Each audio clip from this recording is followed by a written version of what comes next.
anécdota en Paysandú, estábamos pasando el documental, la mamá del intendente, que era Nino Pinto, estaba en la sala, 80 años, la señora termina el documental y llora. Y le digo, señora, pero yo sé que se puede haber emocionado, pero ¿por qué llora? Porque soy maestra. Y en toda la vida le estuve mintiendo a mis alumnos. Lo más importante de ese documental, que me dejó un mensaje que es el siguiente, de poder hacer cosas que no sean comerciales, pero que sí sean educativas. Recorrer escuelas, a Baltasar Brum, fuimos allá en Artigas, Yacaré Topador, te digo lugares que jamás en mi vida pensé que... la inmensa mayoría ni siquiera escuchamos nombrar algunos. Claro, Palo Solo en Soriano. Digo, lugares que de repente hay 30 familias, 18 de julio allá pasando el Chuy, 10 San kilómetros al Miguel, norte. allá, ahí va. Y digo, y estaba toda la familia, estaba todo el pueblo para ver el documental.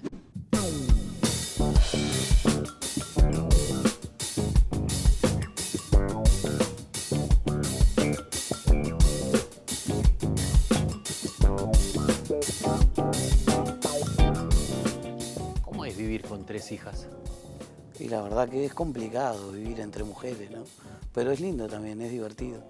Porque pensaba en esto de la diferencia de género y demás, y cómo uno se puede acercar a las emociones de ellas, cómo uno les puede contar una historia de repente un día, o cómo las puede escuchar en otra oportunidad. Mirá, para mí, digo, son mujeres, pero la trato como ser humano.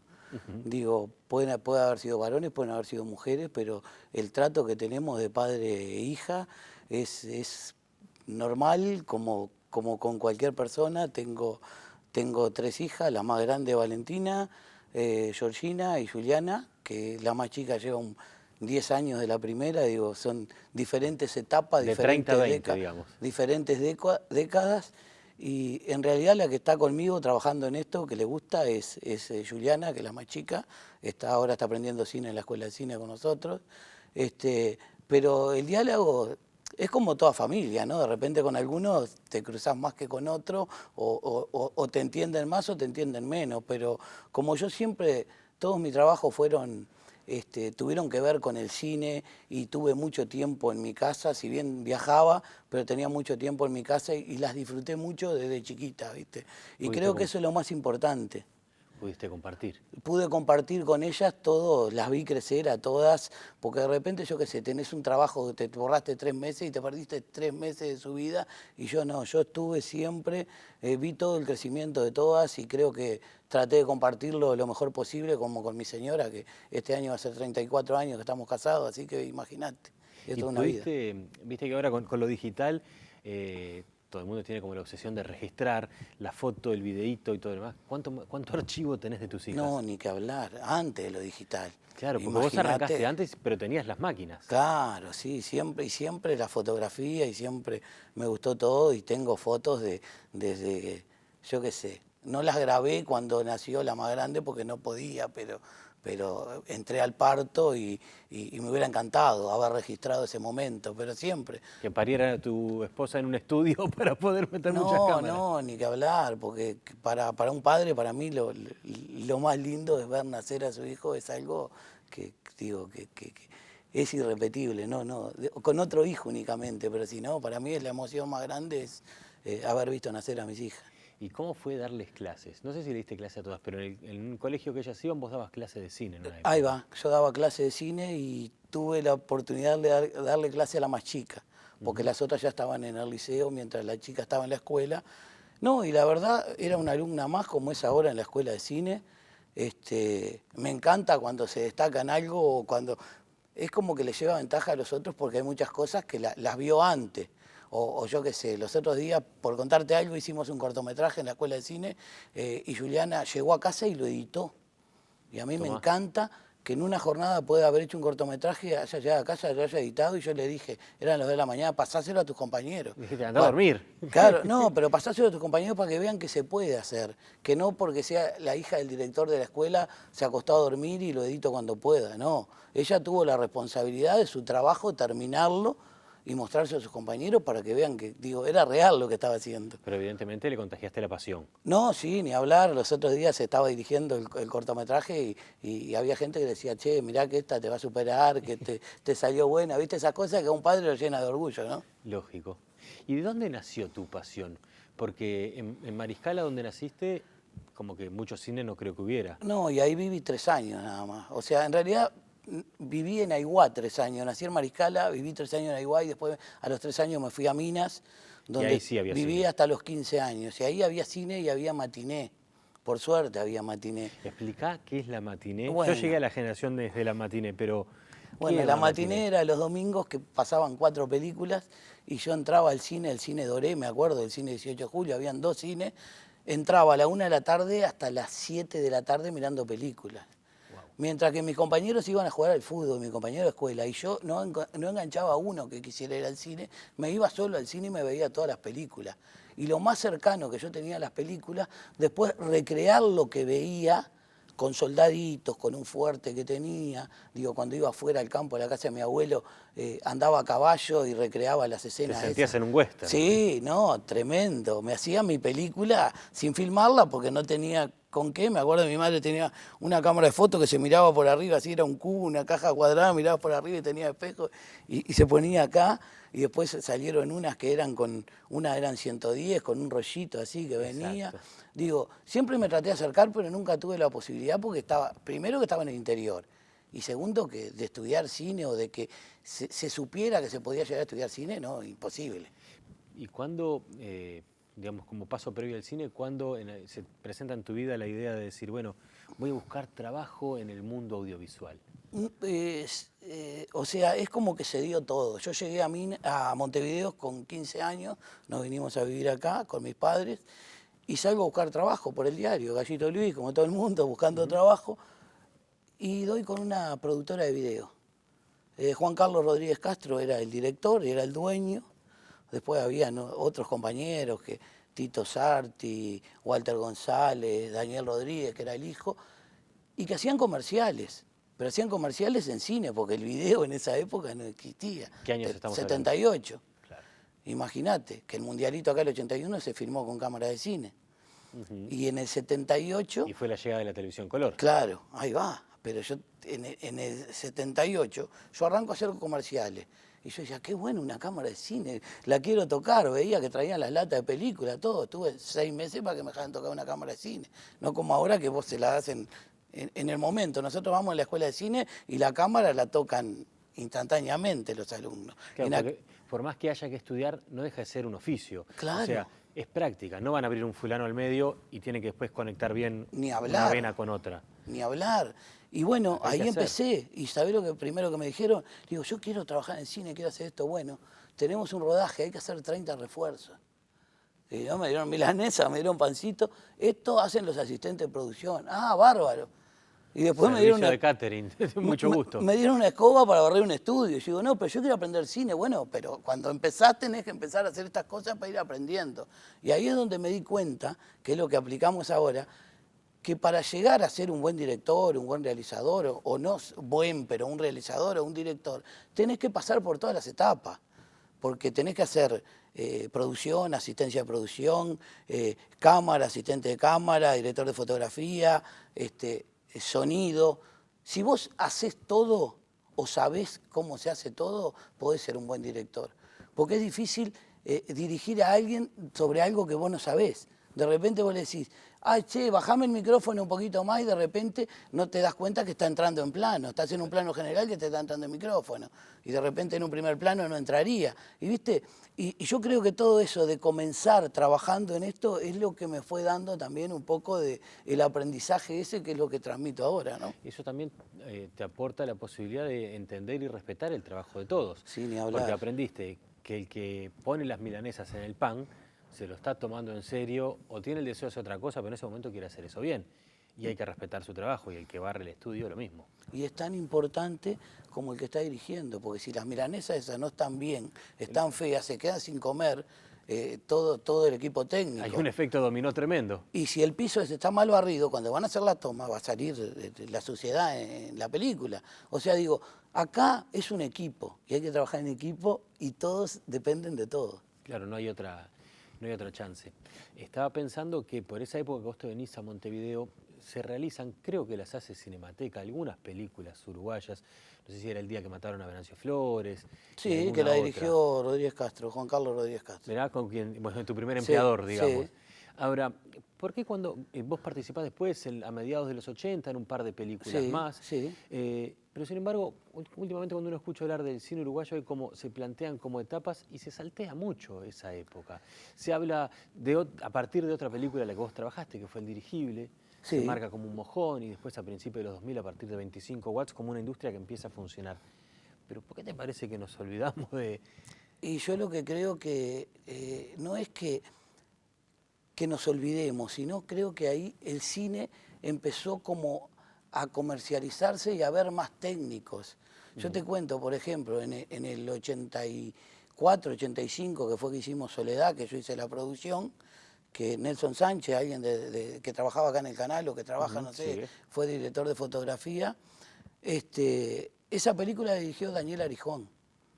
Daniel Arijón escribió un libro sobre gramática del cine, que una reunión que hubo en el Sorocabana, te voy a contar esto y es increíble, ¿no? Estaba uno de los productores de Spielberg, se encontraba acá en Uruguay. Y charlando, en esa reunión le dijo a Daniel Arijón justamente que Spielberg, su libro de cabecera era el de gramática del cine que lo había escrito Daniel Arijón. Impresionante. Y yo cuando escuché esa anécdota dije, no, yo a este señor lo quiero conocer, que iba a mi casa, digo, o sea, él no tenía mucha práctica, pero sí tenía técnica y tenía manejo del lenguaje audiovisual, que es lo que pasa, lo que falta a veces. Y ahí cuando empezó a haber más manejo de lenguaje audiovisual acá, empezaron a haber más técnicos, fundamos la AUC, que era la Asociación Uruguaya de Cineastas, que éramos 20, 25, venían los argentinos a grabar y teníamos trabajo todos porque éramos pocos, no como ahora que hay escuelas de cine. Vos imagínate que yo en el 78, si hubiera querido estudiar cine acá, no hubiera podido, porque no tenía dónde. O sea, eso creo que fue lo que transformó después que vinieron los Casanova, los Pablo Dota. Pablo Dota estuvo, que fue el director del Dirigible, en la Escuela de Cine en Cuba, en San Antonio de los Baños. Alejandro Bassano, que ahora lo nombran mucho por La Casa de Papel. Había un graffiti muy famoso a partir del Dirigible. Yo entendí el Dirigible. ¿Vos lo entendiste? Yo lo entendí. La verdad que lo entendí porque estaba ahí, estaba en la cocina, ¿viste? Y cuando estás ahí, digo, si bien yo trabajé muy poco, trabajé de eléctrico en unas partes, pero la productora donde yo trabajaba, que en aquel momento era CTC, y Pablo Gutiérrez estaba muy vinculado, y Guillermo estaba muy vinculado al Dirigible, y Juanjo también, ni que hablar. Y yo estaba ahí, veía todo, digo, y lo tenías que entender porque que venía Pablo, que te lo contaba con esa emoción que tenía Pablo Dota, digo, increíble. ¿Un café? Bueno, cómo no. Dale. Me quedé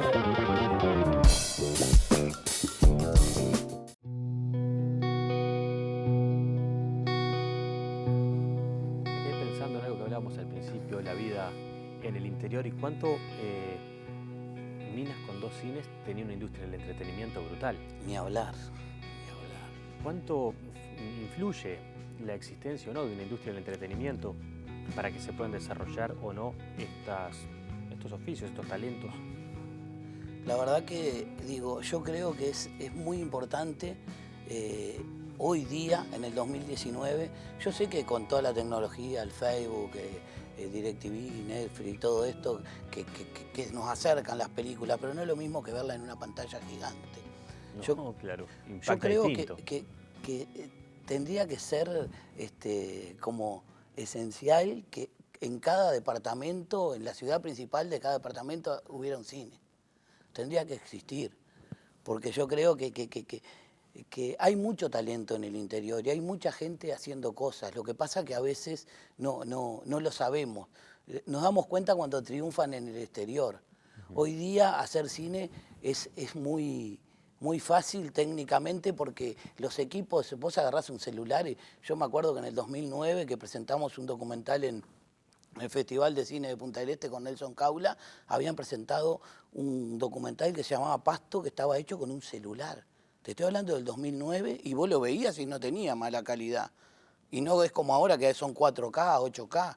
Yo creo que tendría que existir, o sea, está claro que el costo de las películas, los nuevos lanzamientos, son muy caros y muy costosos.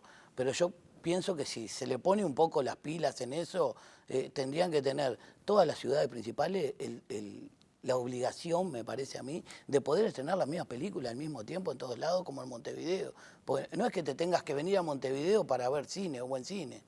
Ese documental que hablas con Kaula es el que después ha recorrido a través de los centros MECTO del país, uno Sí, sobre la así población indígena de Uruguay. 13.500 años antes de la invasión. Ahí va. Me invita Nelson Caula a hacer este documental. Que ha investigado sobre estos temas mucho, durante mucho 15 tiempo. años investigó él y arqueólogos, que algunos hasta que no están vivos en este momento, pero dejaron todo el material, toda esa investigación, y nos recorrimos primero el país grabamos 20 horas de rodaje para un documental de 90 minutos. Un disparate. Y era algo que yo decía, pero algo del pasado indígena, a mí no me va a entretener esto, digo, que voy a hacer, yo fui realizador y camarógrafo, pero digo, es algo que no me atrae. Una vez que empezamos a trabajar en el proyecto, me atrapó tanto que hoy en día sigo enganchado. Es increíble todo lo que hay que no nos contaron y que en realidad existía. Tengo una anécdota en Paysandú, estamos pasando el documental, la mamá del intendente, que era Nino Pinto, estaba en la sala, 80 años, la señora termina el documental y llora. Y le digo, señora, pero yo sé que se puede haber emocionado, pero ¿por qué llora? Porque soy maestra y en toda la vida le estuve mintiendo a mis alumnos. Digo, no señora, usted no le mintió, usted le dijo lo que se sabía. Ahora, gracias a la investigación de los arqueólogos y todo, se sabe muchísimo más. Yo también viví engañado. A mí me decían que los perros cimarrones eran jaurías de perros que atacaban el ganado y lo mataban. Exacto, entre otras cosas. Y en el potrerillo de Santa Teresa encontraron una indígena con más de 600 años, que data de más de 600 años, enterrada con su perro cimarrón. O sea, que era mascota. Y si no, nos lo van a enterrar juntos, me imagino. Digo, o sea, todas esas cosas que vos las vas descubriendo, y ahí lo más importante de ese documental, que me dejó un mensaje que es el siguiente, de poder hacer cosas que no sean comerciales, pero que sí sean educativas. Recorrer escuelas, a Baltasar Brum, fuimos allá en Artigas, Yacaré Topador, te digo lugares que jamás en mi vida pensé que... la inmensa mayoría ni siquiera escuchamos nombrar algunos. Claro, Palo Solo en Soriano. Digo, lugares que de repente hay 30 familias, 18 de julio allá pasando el Chuy, 10 San kilómetros Miguel, al norte. allá, ahí va. Y digo, y estaba todas las familias, estaba todo el pueblo para ver el documental. Además, ahí hay mucho registro indígena en esos lugares, en Tacuarembó. Digo, nos recorrimos todo el país exhibiendo eso, y eso es lo más lindo, cuando vos exhibís algo y ves que la sala está llena, salas improvisadas en una escuela, ¿viste? En un colegio, en un liceo, y digo, y la gente se queda un rato después preguntando cosas. Es como recuperar el orgullo y la alegría de contar, porque también podría decir, no, pero yo quiero que se exhiba en una sala con sonido Dolby no sé cuánto y una pantalla de tantos píxeles, o puede ser proyectado en una sábana, pero tengo el placer de contarlo. Eso no te lo quita nadie, la emoción esa, la energía que se genera ahí es increíble. ¿Y qué energía se genera en uno para decir, quiero ponerme a dar clases de esto, quiero que mucha gente aprenda este idioma, porque en definitiva contar con imágenes es un idioma? ¿Qué es lo que te motiva a eso? Y bueno, primero lo que me motiva, que para mí el cine acá en Uruguay, de repente, capaz que en Argentina no tanto, pero más que nada acá en Uruguay, es para ricos. Estudiar cine es para el que tiene cierto poder adquisitivo y el papá te dice, mi hijo va a ser director de cine. Y los que estudian cine estudian para ser directores. Vos no vas a una escuela de cine que alguien te diga, yo quiero ser asistente de cámara, yo quiero ser continuista, yo quiero ser asistente de dirección. No, todos quieren ser directores. Pero lo que hay que entender para eso, que para ser director, primero hay que empezar a hacer cosas, hay que tener un estilo y tenés que marcar un momento, contar una historia que sea el momento justo y que explote todo, como le pasó a Fede Álvarez. Por ejemplo. Digo, ¿y qué pasaba? No es como el fútbol, que el fútbol de repente vos decís, de los barrios más carenciados salen los grandes jugadores. Acá en el cine no, porque no tenían la posibilidad. Y eso es lo que me motivó. Y a mí me motiva que el cine, yo me encontré con gurises que iban a estudiar artístico, y decía, sí, tenemos un profesor de audiovisual, buenísimo. ¿Qué les enseñó el profesor de audiovisual? Que existen 16 planos. Ah, qué bueno. ¿Y cuáles son los planos? Sí, el plano medio, el plano cenital. ¿Cómo plano cenital? Cenital es una posición de cámara, la cámara arriba mirando hacia abajo, pero ¿en qué plano? Me llegué a pelear con profesores en Tacuarembó. Digo, porque, claro, no los podés confundir. Si están aprendiendo, es las primeras herramientas que le da, le tenés que contar bien. Y ahí fue cuando me puse y dije, el cine tiene que estar en las escuelas. Pero lo llevaste a los barrios. Lo llevé a los barrios ahora últimamente, pero primero empecé en las escuelas, sí, los colegios. Y además de llevarlo a las escuelas, lo llevaste a un lugar que a mí me resulta particular saber cómo fue la experiencia, que fue el CIRPA, donde hay adolescentes que están privados de libertad. ¿Cómo es trabajar con ellos? Porque mucha gente tendría miedo de arrimarse. Y vos vas con cámaras, con equipos, con una inversión económica, a ponerlas en manos de esos gurises a los que nosotros, que somos los buenos de la sociedad, los miramos como que fueron las lacras y que no tienen derechos. Bueno, pero ¿sabés lo que pasa? Nunca se le dio la oportunidad.